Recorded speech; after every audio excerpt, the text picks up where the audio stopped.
बघा मित्रांनो, आपण मागच्या व्हिडिओमध्ये GST विषयी थोडीशी माहिती समजून घेतली होती की CGST काय असतं, SGST काय असतं, इंट्रास्टेट काय असतं, इंटरस्टेट काय असतं, GSTचे रेट समजून घेतले. नंतर इनपुट केव्हा आउटपुट केव्हा हे आपण समजून घेतलं. थोडंसं इनपुट आउटपुटचं क्लिअर करतो, मग आपण थोडंसं पुढे जाऊ. विद्यार्थी मित्रांनो, सगळ्यात महत्त्वाचं GST खूप महत्त्वाचं आहे आणि प्रत्येक आता जर्नल एंट्री करताना GSTचा इन्व्होल्युशन याच्यामध्ये होत आहे. मी तुम्हाला थोडंसं रिपीट करून सांगतो. GST rates, GST rate actually 5 आहेत. एक 0%, नंतर 5%, त्यानंतर 12%, 18% आणि 28%. याच्यापैकी हा 0% जर म्हटला तर हा काही टॅक्स लागणारच नाही आहे, म्हणून आपण याला इग्नोर करून देऊ. मग आता GST आपण घेऊ इथे 4. ॲक्च्युली 5 रेट आहेत. 0 पण हा रेटच आहे, पण तो टॅक्समध्ये कन्सिडर नाही होते. म्हणजे अशा काही जीवनावश्यक वस्तू आहेत की गरीब लोकांना ह्या वस्तू लागतातच. अशा वस्तूंसाठी हा टॅक्स आहे 0, की ज्या लोकांना टॅक्स भरण्याची गरज नाही. मग एक लो रेट आहे, बरोबर आहे. एक लो रेट आहे, स्टँडर्ड 1 स्लॅब आहे, स्टँडर्ड 2 स्लॅब आहे आणि एक हायली रेट आहे. हे आपण मागच्या व्हिडिओमध्ये डिस्कस केलं होतं. GST काय होतं, GST 2 प्रकारामध्ये डिस्ट्रीब्यूट केला जातो. एक CGST आणि सेकंड SGST. CGST आणि SGST, सेंट्रल गव्हर्नमेंटचा वेगळा टॅक्स आणि स्टेट गव्हर्नमेंटचा वेगळा टॅक्स. तर हा जर 5% जर टॅक्स लागला तर यातून 2.5% स्टेट गव्हर्नमेंटचा आहे आणि 2.5% सेंट्रल गव्हर्नमेंटचा आहे. याच्यापैकी 12पैकी हाफ 6% CGST, 6% SGST. 18% जो आहे त्यातून 9% CGST, 9% SGST. 28% पैकी 14% CGST, 14% SGST. ओके, हे आपण क्लिअर केलं होतं मागच्या व्हिडिओमध्ये. आता परचेसच्या वेळेला काय म्हणायचं आणि सेल्सच्या वेळेला काय म्हणणार, म्हणजे इनपुट आणि आउटपुट CGST, SGST इथे आहेत. ते केव्हा बघा, रिपीट करतोय मागच्या व्हिडिओचं पुन्हा, कारण आत्ता लागणार आहे. इनपुट GST आणि सेकंड आहे आउटपुट GST. आता GST मध्ये 2 पार्ट होतील, CGST आणि SGST. ते तर फिक्स आहे. आता लक्षात घ्या, इनपुट GST केव्हा लागणार आहे, मी तुम्हाला मागच्या व्हिडिओमध्ये पूर्ण समजावून दिलेलं आहे. लिंक तुम्हाला व्हिडिओमध्ये डिस्क्रिप्शन बॉक्सला मिळून जाईल मागच्या व्हिडिओची, किंवा वरती आय बटनवर मिळेल, तुम्ही चेक करायचं आहे. काही परचेस आपण जर खरेदी करतोय किंवा एक्सपेन्सेस जर आपण पेड करतोय तर अशा वेळेला आपण त्याला कोणता GST म्हणणार, इनपुट GST. क्लिअर आहे.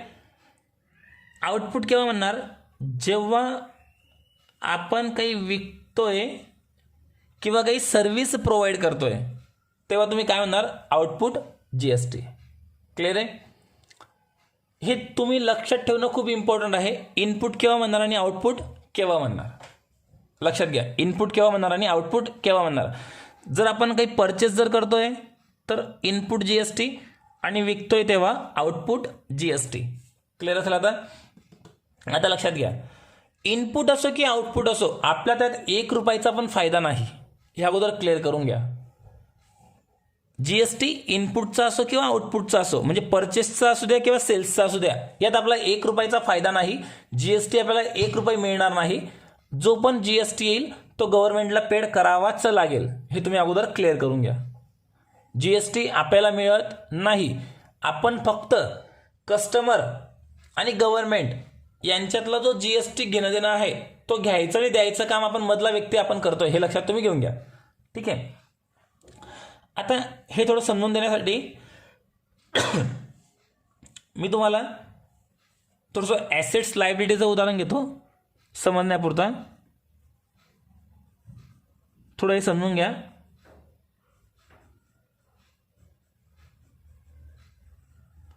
ॲसेट्स आणि लायबिलिटीज हे दोन पार्ट जे आहेत समजून घ्या, थोडं लवकर लक्षात येईल. जेव्हा जेव्हा आपण काही ॲसेट्स आपली असते, तर ॲसेट्स म्हणजे काय, आपली मालमत्ता. ॲसेट्स म्हणजे काय, आपली प्रॉपर्टी. आपली प्रॉपर्टी याला आपण म्हणतो मालमत्ता. ठीक आहे. याच्यामध्ये काय काय येतं हे आपण मागच्या काही व्हिडिओमध्ये क्लिअर करून टाकलेलं आहे. ॲसेट्स आपल्याला समजतं. लायबिलिटीज म्हणजे काय, देणे बाकी. लायबिलिटी म्हणजे काय, देणे बाकी आहे. जे पण काही द्यायचं बाकी आहे ते आपली काय असते, मग लायबिलिटी असते. जे पण देणं बाकी असेल ते आपली काय असते, लायबिलिटी असते. आता लक्षात घ्या, ॲसेट्सचा बॅलन्स नेहमी डेबिटचा असणार आहे आणि लायबिलिटीचा बॅलन्स नेहमी क्रेडिटचा असणार आहे. जे मी सांगतोय ते व्यवस्थित लक्षात घ्या. ॲसेट्सचा बॅलन्स नेहमी कोणता असतो, डेबिट. लायबिलिटीचा बॅलन्स नेहमी कोणता असतो, क्रेडिट. आता ॲसेट्सचा बॅलन्स डेबिट आहे, लायबिलिटीचा बॅलन्स क्रेडिट आहे. आता लायबिलिटी म्हणजे काय सांगितलं, देणं बाकी आहे, देणे बाकी आहे. आणि मालमत्ता ॲसेट्स देणे बाकी, हे तुम्ही त्याला घेणे बाकी पण म्हणू शकतात. ते GST मध्ये कसं आलं हे मी तुम्हाला क्लिअर करून देतो. आता लक्षात घ्या, हे पॉईंट्स तुम्ही क्लिअर करून घ्या. GSTचे रेट लक्षात ठेवा. GST दोन पार्टमध्ये डिवाइड होतो, CGST आणि SGST. तो GST जो असतो एंट्री करताना इनपुट आउटपुटमध्ये लिहायचा असतो. इनपुट किंवा परचेस किंवा एक्सपेन्सेस पेडच्या वेळेला इनपुट म्हणा, आउटपुट किंवा म्हणणार तुम्ही सेल्सच्या वेळेला म्हणणार. आता लक्षात घ्या, मी तुम्हाला एक क्लिअर करून दिलं की GST तुम्ही परचेसच्या वेळेला भरा किंवा सेल्सच्या वेळेला लोकांकडनं घ्या. GST हा आपल्या मालकीचा नाही, तो तुम्हाला शेवटी गव्हर्नमेंटला पेड करावाच लागणार आहे. तो तुम्हाला मिळणार नाही, तो तुम्हाला द्यावाच लागेल, हा तुम्हाला मिळणार नाही. म्हणजे GST समजा आपण माल जर विकला, बहुतेक जण काय करतात, GSTला इन्कम एक्सपेंडिचरमध्ये कन्सिडर करतात. पण माझ्या माहितीप्रमाणे GST ॲसेट्स लायबिलिटीमध्ये कन्सिडर होतं, कारण ते आपलं नाहीच आहे ॲक्च्युअलमध्ये. GST एक्सपेन्सेस इन्कम दाखवत आहेत. ठीक आहे, तर आपण त्याला ॲसेट्स लायबिलिटीमध्ये कन्सिडर करू. कसं बघा, आता तुमच्या लक्षात आलं असेल, परचेसच्या वेळेला इनपुट GST, सेल्सच्या वेळेला आउटपुट GST. GST आपल्या मालकीचा नाही, तो तुम्हाला गोळा करून कोणाला जमा करायचा आहे, गव्हर्नमेंटकडे द्यायचा आहे. ॲसेट्सचा बॅलन्स कोणता असतो, डेबिट. लायबिलिटीचा बॅलन्स कोणता असतो, क्रेडिट. ठीक आहे. आता बघा, आपण एक उदाहरण बघू. समजा आपण एक आपलं इलेक्ट्रिक शॉप आहे आणि एक आपण लॅपटॉप खरेदी केलं. लक्षात घ्या, आपलं एक इलेक्ट्रिक शॉप आहे आणि आपण काय खरेदी केलं, लॅपटॉप खरेदी केलं. एक 20,000चा आपण लॅपटॉप खरेदी केलं. आपण लॅपटॉप खरेदी करतोय 20,000चं. आता मला तुम्हाला काय समजून द्यायचं आहे की हा डेबिट क्रेडिट का बरं आहे ते समजून द्यायचं आहे. डेबिट केव्हा होतं, क्रेडिट केव्हा होतं. आता लॅपटॉप जर आपण खरेदी करत आहोत तर इथे आपण परचेस करतो आहोत. आपण काय करतो आहोत, परचेस करत आहोत. तर परचेसच्या वेळेला तुम्हाला GST द्यावा लागणार आहे. परचेसच्या वेळेला तुम्हाला काय करायचं, GST द्यावा लागणार आहे. आपण व्यापारी आहोत हे तुम्ही अगोदर लक्षात घ्या. आपण कोणीच बिझनेसमॅन आहोत. आपण विक्रीसाठी लॅपटॉप खरेदी केलं 20,000चं आणि आपण आता याला काय करू, GSTचा जो रेट आहे असं कन्सिडर करून चालू आपण की याच्यावरचा GSTचा जो रेट आहे तो 12% आहे. याच्यावरचा GST रेट किती आहे, 12% आहे, असं आपण गृहीत धरू. आता काय होईल, याच्यावर तुम्हाला GST 12% द्यायचा आहे. मग त्यातून काय होणार आहे, 6% होऊन जाईल CGST, 6% होऊन जाईल SGST. मग आता 20,000वर 12% जर आपण काढले तर ती माझ्या माहितीप्रमाणे अमाऊंट येईल 2400 रुपये. बरोबर आहे, 2400 अमाऊंट येईल. 2400 पैकी 1200 सेंट्रल गव्हर्नमेंटचे आणि 1200 रुपये स्टेट गव्हर्नमेंटचे आपण ॲडव्हान्स देऊन टाकले. ही वस्तू आपल्याला विक्रीसाठी आपण आणलेली आहे, आपण ते देऊन टाकले. आता इथे ही वस्तूची किंमत GST लागून 2400 GST लागला, तर ह्या वस्तूची किंमत वाढून होऊन गेली 22,400. म्हणजे ही वस्तू आपण कितीमध्ये खरेदी केली रे? 22,400 मध्ये खरेदी केली. इथे आपण GST किती भरलेला आहोत? इथे आपण GST भरलेला आहे 2400 रुपये. सेंट्रल गव्हर्नमेंटचा वेगळा आणि स्टेट गव्हर्नमेंटचा वेगळा. इथे आपण लॅपटॉप काय केलं होतं अगोदर?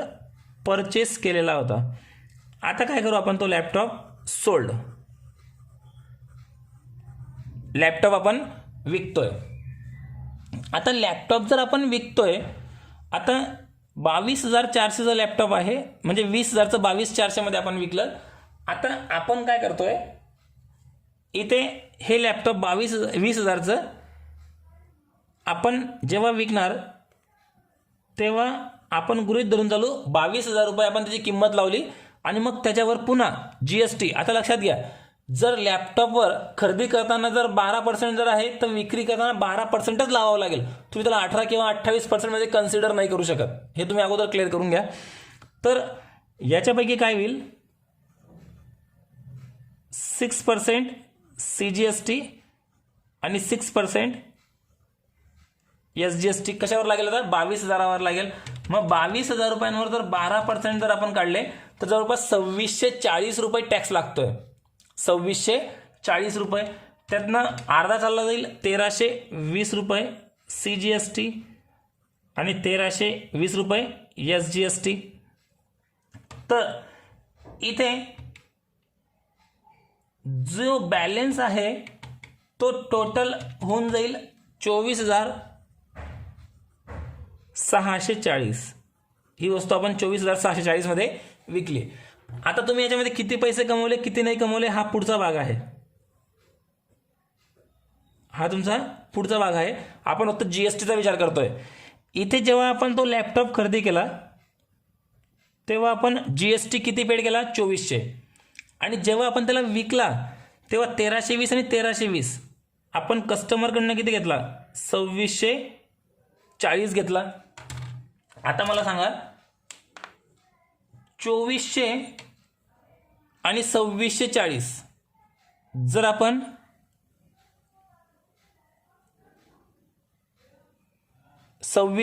मधून 2,400 जर लेस केले तर 240 रुपये इथे बॅलन्स उरतोय. मग आता बघा, इथे आपण वस्तू लॅपटॉप खरेदी करताना 2,400 रुपये GST भरला आणि विकताना लोकांकडून आपण 2,640 घेतला. तर 240 रुपये हा जो आहे हा आपला GST नाही, आपला इन्कम नाही. तर हा आपल्याला गव्हर्नमेंटला पेड करायचा असतो. हा गव्हर्नमेंटला काय करायचा? आपल्याला पे करायचा, द्यायचा बाकी आहे. म्हणून लक्षात घ्या, जेव्हा आपण लॅपटॉप खरेदी केलं विक्री करण्यासाठी तेव्हा त्यावरचा GST आपण ॲडव्हान्स पेड करून टाकलेला आहे. ती वस्तू विकणार तेव्हा आपल्याला कस्टमरकडनं मिळेल. जेव्हा ती वस्तू आपण विकणार तेव्हा आपल्याला कस्टमरकडून मिळेल. पण अजूनपर्यंत आपण तो विकलाच नाही लॅपटॉप, पण आपण GST तर देऊन टाकलेला आहे, बरोबर आहे. तर ही आपली काय असते? मग ॲसेट्स असते. ही आपली काय असते? ॲसेट्स असते. आणि ॲसेट्सचा बॅलन्स नेहमी कोणता असतो? डेबिटचा असतो. ॲसेट्सचा बॅलन्स नेहमी कोणता असतो? डेबिटचा असतो. म्हणून हा GST तुम्हाला कुठे दाखवायचा आहे? डेबिटला दाखवायचा आहे. आणि आता याला डेबिट का बरं आलं? की ती आपली ॲसेट्स आहे. आणि काही वस्तू खरेदी करताना जो GST लागेल तो कोणता असणार आहे? इनपुट. मग इनपुट CGST आणि इनपुट SGST. आणि विक्री करताना जो लागेल तो कोणता असणार आहे? आउटपुट CGST आणि आउटपुट SGST. आता मला सांगा, हा टॅक्स तर आपण ॲडव्हान्स देऊन ठेवलेला आहे, तर अजून घ्यायचा बाकी लोकांकडनं आपल्याला. बघा मी याच्यावर समजून देतोय. अजूनपर्यंत होता आपण दिलेला गव्हर्नमेंटला, अजून आपल्याला कस्टमरकडनं घ्यायचा बाकी आहे. घेणं बाकी आहे म्हणजे बॅलन्स कोणता आहे? म्हणजे काय आहे? ॲसेट्स. आणि ॲसेटचा बॅलन्स कोणता आहे? डेबिट. म्हणून GSTला काय होऊन जाईल? डेबिट. म्हणून तुम्ही आता हे पण लक्षात घ्या, जो इनपुट GST असेल हा नेहमी डेबिटला येईल. इनपुट GST हा नेहमी डेबिटला येईल. आता काय करतोय, हा जीएसटी आपण विक्रीवर लावतोय. विक्रीवर लावला, 2640 रुपये जीएसटी आपण लोकांकडनं चार्ज केला. म्हणजे जी वस्तू आपण विकली, लॅपटॉप आपण विकलं, 2640 रुपये आपण कस्टमरकडनं घेतले. हा जीएसटी आपल्या स्वतःचा आहे का? आपल्याला स्वतःला वापरता येईल का? नाही, हा गव्हर्नमेंटला द्यायचा आहे. कशावर? लॅपटॉपवर. पण त्यापैकी आपण 2400 अगोदरच देऊन बसलेलो आहोत, बरोबर आहे. मग आता फक्त यातला डिफरंट आपल्याला द्यावा लागेल 240 रुपये. 240 रुपये. मग मला सांगा, इन शॉर्ट हे पण आपलं काय झालं, देणं बाकी आहे. देणं बाकी आहे म्हणजे आपली काय आहे, लायबिलिटी आहे.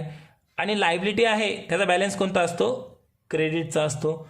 म्हणून हा जो सेल्सचा आउटपुट जीएसटी असतो, हा नेहमी क्रेडिटला येईल.